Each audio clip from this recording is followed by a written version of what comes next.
Assalamualaikum warahmatullahi wabarakatuh. Kami akan mempresentasikan hasil kerja kelompok kami yang bermateri mengenai pengangguran. Perkenalkan, nama saya Rizky Alfianzuri dan Dan saya Nabila Maida Putri. baik, langsung saja kita masuk ke dalam materi yang pertama. Nah, pengangguran merupakan salah satu permasalahan utama yang selalu dihadapi negara. Jika kita berbicara mengenai pengangguran, berarti tidak hanya berbicara mengenai permasalahan sosial, tapi juga berbicara mengenai permasalahan ekonomi. Karena pengangguran selain dapat menyebabkan masalah sosial, juga memberikan pengaruh terhadap laju pertumbuhan ekonomi di suatu negara, khususnya negara yang sedang berkembang seperti Indonesia. Langsung ke dalam slide berikutnya, ada 3 jenis penyebab pengangguran menurut Sadono Sukirno yang pada bukunya di tahun 2008. Jadi yang pertama ada pengangguran friksional. Pengangguran ini terjadi apabila ekonomi telah mencapai kesepakatan kerja secara penuh. Jadi para penganggur ini tidak ada pekerjaan bukan karena tidak dapat memperoleh kerja, tetapi karena sedang mencari kerja yang lebih baik. Dalam perekonomian yang berkembang pesat, pengangguran adalah rendah dan pekerjaan yang mudah diperoleh. Sebaliknya, pengusaha susah memperoleh pekerja, akibatnya pengusaha menawarkan gaji yang lebih tinggi. Hal ini akan mendorong para pekerja untuk meninggalkan pekerjaan yang lama dan mencari pekerjaan yang baru, yang lebih tinggi gajinya atau lebih sesuai dengan keahliannya. Dalam proses mencari kerja baru ini, untuk sementara para pekerja tersebut tergolong sebagai penganggur. Mereka inilah yang digolongkan sebagai pengangguran friksional atau pengangguran normal. Yang kedua ada pengangguran struktural. Pengangguran yang terjadi karena adanya perubahan dalam struktur atau komposisi perekonomian. Jadi, tidak semua industri dan perusahaan dalam perekonomian akan terus berkembang maju. Sebagainya akan mengalami kemunduran. Kemerosotan ini ditimbulkan karena salah satu atau beberapa faktor berikut. Wujudnya barang atau yang barang baru atau yang lebih baik. Kemajuan teknologi ini mengurangi permintaan ke atas barang tersebut. Biaya pengeluaran sudah tinggi dan tidak mampu bersaing, dan ekspor produk industri itu sangat menurun oleh karena persaingan yang lebih serius dari negara lain. Kemerosotan itu akan menyebabkan kegiatan produksi dalam industri tersebut menurun, dan sebagainya pekerja terpaksa diberhentikan dan menjadi penganggur. Pengangguran yang wujud digolongkan sebagai pengangguran struktural. Dinamakan demikian karena disebabkan oleh perubahan struktur kegiatan ekonomi. Dan yang ketiga ada pengangguran teknologi. Jadi pengangguran ini ditimbulkan karena adanya pergantian tenaga manusia oleh mesin-mesin dan bahan kimia yang disebabkan oleh perkembangan teknologi. Baik, kita langsung ke materi berikutnya. Nah, nama pengangguran juga berkaitan erat dengan pemutusan hubungan kerja yang disebabkan antara lain perusahaan yang menutup atau mengurangi bidang usahanya akibat krisis ekonomi atau keamanan yang kurang kondusif, peraturan yang menghambat investasi, hambatan dalam proses ekspor, impor, dan lain-lain. Karena itulah, maka melalui strategi komunikasi, pembangunan, kebijakan-kebijakan jangka pendek dan jangka panjang yang realistis mutlak dilakukan agar pengangguran yang dapat ditekan atau dikurangi dengan kebijakan yang langsung menyentuh permasalahan pengangguran. Maka penyebab dari berbagai patologi sosial yang dialami masyarakat saat ini dapat dikurangi. Nah, ini ada tingkat perkembangan pengangguran terbuka di Indonesia dalam kurun waktu 5 tahun terakhir, terhitung dari periode 2015 sampai dengan 2019. Jika kita melihat dari grafik tersebut, pada tahun 2015 sampai dengan 2019, tingkat pengangguran terbuka mengalami penurunan. Pada tahun 2015, tingkat pengangguran terbuka mencapai angka 6,18%. Kemudian, pada tahun 2016, turun menjadi 5,61%.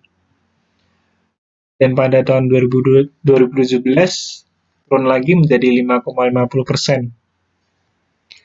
Kemudian pada tahun 2019, tingkat pengangguran terbuka turun menjadi 5,28%. Lebih kecil dari tingkat pengangguran terbuka pada tahun 2018 yang mencapai 5,34%.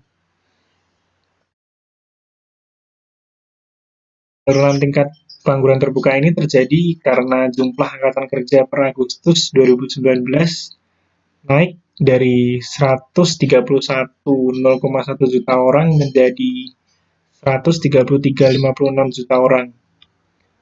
Kenaikan itu sejalan dengan meningkatnya jumlah orang yang bekerja dari 124 juta orang menjadi 126,51 juta orang. Untuk materi berikutnya akan dijelaskan lebih lanjut oleh teman kelompok saya.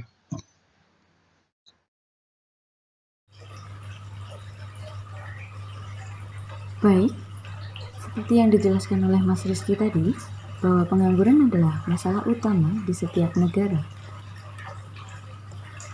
Berikut ini adalah dampak akibat dari pengangguran. 1. Dari segi ekonomi, pengangguran dapat menyebabkan kemiskinan. 2. Ditinjau dari segi mental, pengangguran dapat menyebabkan depresi, kurangnya kepercayaan diri, dan juga keputusasaan. 3. Ditinjau dari segi sosial, pengangguran dapat menyebabkan meningkatnya kemiskinan, pengamen, serta gelandangan yang bisa mempengaruhi pikiran mereka dengan menyebabkan tindakan kriminal karena sulitnya mencari pekerjaan. 4. Ditinjau dari segi politik, pengangguran dapat menyebabkan banyaknya demonstrasi para serikat kerja karena banyaknya pengangguran yang terjadi. 5. Ditinjau dari segi keamanan, pengangguran dapat menyebabkan tindak kriminal demi menghidupi ekonomi keluarganya. Untuk berikutnya, dampak pengangguran terhadap perekonomian menurut Muhadir, yaitu pengangguran dapat menyebabkan masyarakat tidak dapat memaksimalkan tingkat kemakmuran yang dicapainya. Lalu pengangguran dapat menyebabkan pendapatan nasional yang berasal dari sektor pajak berkurang. Kemudian pengangguran tidak menggalakkan pertumbuhan ekonomi karena dengan adanya pengangguran dapat menyebabkan daya beli masyarakat berkurang sehingga permintaan terhadap barang-barang hasil produksi akan berkurang. Dampak pengangguran terhadap perekonomian menurut Syahrizal, yaitu pengangguran menyebabkan masyarakat tidak dapat meminimalkan tingkat kesejahteraan yang mungkin dicapainya. Pengangguran menyebabkan pendapatan pajak berkurang. Mengapa? Dengan adanya pengangguran, maka pendapatan pajak yang diperoleh pemerintah akan semakin berkurang. Untuk berikutnya, pengangguran yang tinggi akan menghambat, yaitu tidak menggalakkan pertumbuhan ekonomi. Jelas, keadaan ini akan membuat perusahaan-perusahaan tidak akan segan untuk melakukan investasi untuk masa depan. Dampak pengangguran terhadap perekonomian dan sosial masyarakat, yaitu 1. Menurunkan aktivitas perekonomian. Pengangguran dapat menyebabkan menurunnya daya beli masyarakat. 2. Pengangguran dapat menurunkan pertumbuhan ekonomi dan pendapatan per kapita orang yang tidak bekerja, sehingga tidak akan menghasilkan barang ataupun jasa. Lalu, menurunkan tingkat keterampilan dengan menganggur. Keterampilan akan menurun. Mengapa? Karena dengan banyaknya menganggur, keterampilan dari orang tersebut akan hilang. Lalu, penerimaan negara menurun. Orang yang menganggur tidak akan memiliki penghasilan. Untuk berikutnya, bertambahnya tindakan kriminal. Mengapa? Karena pada setiap orang pasti dituntut untuk memenuhi kebutuhan keluarganya. Tetapi mereka tidak memiliki pekerjaan, lalu dari mana mereka akan mendapatkan penghasilan? Nah, mereka berpikir dengan melakukan tindakan kriminal, mereka akan dengan mudahnya mendapatkan penghasilan. Lalu untuk yang terakhir, meningkatnya pengamanan pengemis. Mengapa semakin meningkat? Karena mereka berputus asa dengan tidak adanya penghasilan yang mereka peroleh dengan cara bekerja. Mereka mengandalkan untuk meminta belas kasih pada orang-orang lain, sehingga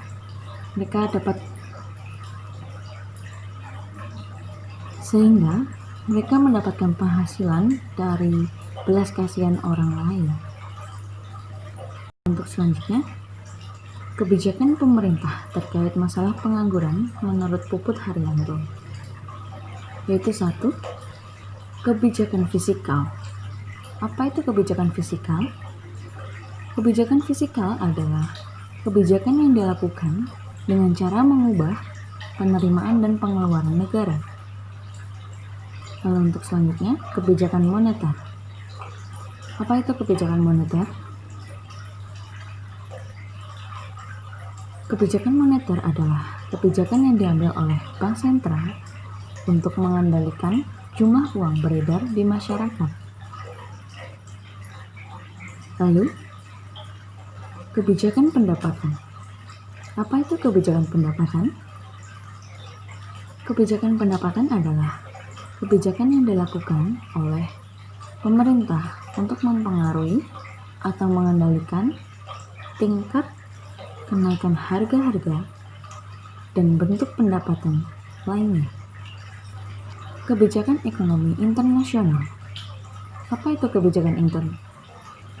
Kebijakan ekonomi internasional adalah kebijakan yang ditujukan untuk mengubah posisi keuangan dan moneter suatu negara.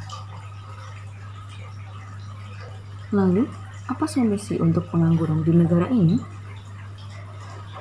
Solusi untuk mengatasi pengangguran di Indonesia yaitu dengan memperluas kesempatan kerja. Memperluas kesempatan kerja ada 2 cara, yaitu 1. Melalui pengembangan industri. 2. Melalui berbagai proyek pekerjaan umum, misalnya pembangunan jalan, pembangunan saluran air, bendungan, ataupun jembatan. Kemudian menurunkan jumlah angkatan kerja. Meningkatkan kualitas kerja dari tenaga kerja yang ada, sehingga tenaga kerja yang ada mampu menyesuaikan diri dengan tuntutan yang sudah diberikan. Baik, sekian presentasi dari kami. Terima kasih dan wassalamualaikum warahmatullahi wabarakatuh.